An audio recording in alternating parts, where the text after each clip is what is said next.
त्या ठिकाणी झालेला, परंतु नक्कीच पुढच्या वर्षीपासून हे ऑफलाईन पद्धतीनेच प्रवेश 11वीचे व्हावे यासाठी सुद्धा आम्ही व्यासपीठावरील लोकप्रतिनिधी त्या ठिकाणी काळजी घेऊ, हा विश्वास सुद्धा या निमित्तानं इतर साहेबांनी आता म्हटल्याप्रमाणे खरं तर मी सरकारमध्ये आहे, पण तरी सुद्धा ज्यांचं प्रतिनिधित्व मी त्या ठिकाणी करतोय त्यांच्या हक्कासाठी लढण्याचं काम मी सातत्याने त्या ठिकाणी करत आलोय।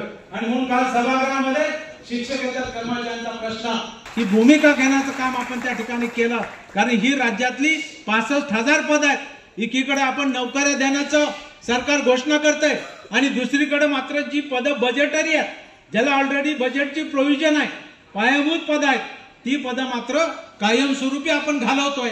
हे काही योग्य होणार नाही। शाहू फुले आंबेडकरांचं राज्य म्हणून आपण त्या ठिकाणी वाटचाल करतोय, तेव्हा ही पदं राहिली पाहिजेत आणि ही शिपाईची पदं वेतन श्रेणीत भरली पाहिजेत। म्हणून साठी सुद्धा माझ्या सर्व शिक्षक आणि पदवीधर आमदारांना घेऊन सभात्याग करण्याचं काम सुद्धा एम.एन. शेख साहेब काल आम्ही त्या ठिकाणी केलं। आपण सर्वांनी व्हिडिओ त्याचा त्या ठिकाणी पाहिलेला।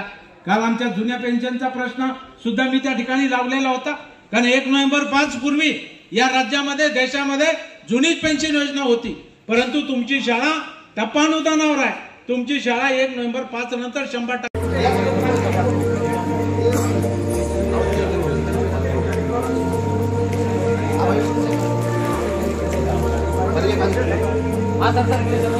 थोड़ा सा कैमरा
गांधी विद्यालय जो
अभिष्ट चिंतन सोहळ्याचं सर आज काय म्हणाल सर?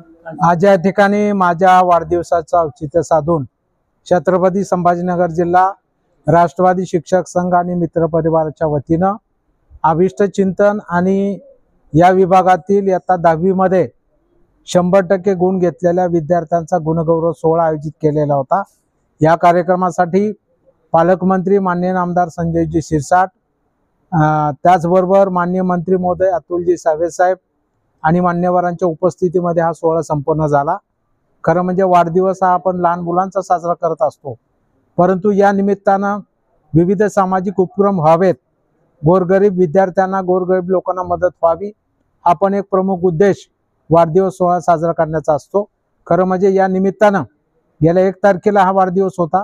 त्या निमित्तानं लातूर विभागातल्या जवळपास 115 विद्यार्थी ज्यांनी 100% मार्क घेतले, अशा धाराशिव, लातूर आणि नांदेड जिल्ह्यातील 3 जिल्ह्यातील जवळपास 115 विद्यार्थ्यांचा गुणगौरव आम्ही लातूर येथे केला. आज सुद्धा आपल्या छत्रपती संभाजीनगर विभागामध्ये आपल्या बोर्डांतर्गत छत्रपती संभाजीनगर, जालना, बीड, परभणी, हिंगोली असे 5 जिल्हे येतात. या 5 जिल्ह्यातल्या 40 विद्यार्थी, त्या शाळेचे मुख्याध्यापक यांचा सत्कार सोहळा आम्ही या ठिकाणी मंत्री महोदयांच्या उपस्थितीमध्ये संपन्न केला. येणाऱ्या नवीन विद्यार्थ्यांना, जे 9वी मध्ये शिकतात, जे 10वीला प्रवेशित झालेत, त्यांनी त्या ठिकाणी प्रेरणा घ्यावी आणि यांच्यासारखे चांगले गुण परीक्षेमध्ये घ्यावे. त्यांनी चांगला अभ्यास करावा, मेहनत करावी. हा पण एक उद्देश त्या पाठीमागचा आहे. विद्यार्थ्यांना प्रोत्साहित करण्यासाठी, त्यांनी प्रोत्साहित व्हावं यासाठी त्यांना एक या माध्यमातून बळ मिळावं, हा पण उद्देश या कार्यक्रमाच्या मागचा आहे. त्याचबरोबर या निमित्तानं आम्ही वृक्ष जतन, वृक्ष लागवड आणि वृक्ष जोपासन याचा पण संदेश दिलेला आहे. महाराष्ट्र शासनानं एक विद्यार्थी एक झाड ही संकल्पना राबवायचं ठरवलं. त्या अनुषंगानं आम्ही आता स्टेजवरती झाडाला पाणी घालून वृक्ष संवर्धनाचा संदेश विद्यार्थी, शिक्षक, पालक आणि जनसामान्य लोकांना देण्याचं काम सुद्धा या कार्यक्रमाच्या निमित्तानं आम्ही त्या ठिकाणी केलेलं आहे. मराठवाड्याचा शिक्षक आमदार म्हणून गेले 4 टर्म झालं मी काम करतोय. ज्या शिक्षक बंधू भगिनी कर्मचाऱ्यांनी मला विधान परिषदेमध्ये पाठवलं, त्यांचा आवाज बुलंद करण्याचं काम आणि त्यांचे प्रश्न शासनाकडे मांडून ते सोडवून घेण्याचं काम मी सातत्याने करत आलो. कालच विधान परिषद सभागृहामध्ये या राज्यातल्या शिक्षकांना जुनी पेन्शन योजना मिळावी यासाठी मी त्या ठिकाणी लक्षवेधीच्या माध्यमातून सरकारचं लक्ष वेधण्याचं काम केलं. शिक्षकेतर कर्मचारी जे आहेत ते शिपाई सारखं पद आहे, ते सुद्धा पूर्ण वेतन श्रेणीमध्ये भरलं जावं. ही 65,000 शिक्षकाची पदं या ठिकाणी वेतन श्रेणीमध्ये भरावीत यासाठी सुद्धा सरकारला धारेवरती धरण्याचं काम आणि सत्तेत असलो तरी मी स्वतः आणि माझ्या सर्व शिक्षक आणि पदवीधर आमदारांना घेऊन सभात्याग करण्याचं काम सुद्धा मी परवा दिवशी त्या ठिकाणी केलेलं होतं. म्हणजे अशा पद्धतीनं ज्यांनी मला खुर्चीवरती बसवलंय त्यांना न्याय देण्याचं काम आणि त्यांचे प्रश्न सोडवणं, त्यांच्या सुखदुःखामध्ये सोबत राहणं, ही भूमिका सातत्याने माझी या ठिकाणी राहिली. महाराष्ट्रातला, मराठवाड्यातला सगळ्यात स्वस्त आमदार म्हणून त्या ठिकाणी माझ्याकडे बघितलं जातं. मी कुणाच्या कार्यक्रम पत्रिकेची वाट पाहत नाही किंवा कुणी माझ्यापर्यंत यावं, भेटावं आणि मला विचारून मग नाव छापावं असा कधीही कुठलाही प्रोटोकॉल मी ठेवलेला नाही. साध्या माझ्या शिपायापासून ते प्राचार्यापर्यंत कुणी मला फोन केला तर त्याची सेवानिवृत्ती असो, त्याचा सुखदुःखाचा कार्यक्रम असो, त्या ठिकाणी उपस्थित राहणं आणि त्याच्या आनंदामध्ये, दुःखामध्ये समरस होण्याचं काम त्यांचा प्रतिनिधी म्हणून मी त्या ठिकाणी करत आलो आणि करत राहणार. हीच ग्वाही आज वाढदिवसाच्या निमित्तानं महाराष्ट्रातल्या, मराठवाड्यातल्या तमाम माझ्या शिक्षक बंधू भगिनींना देण्याचं काम मी केलेलं आहे.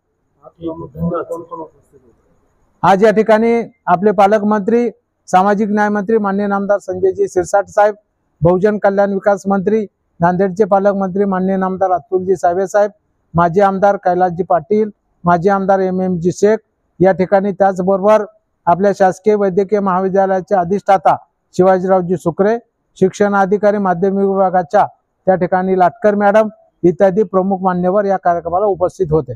धन्यवाद. Subscribe now and press the bell icon. Never miss an update.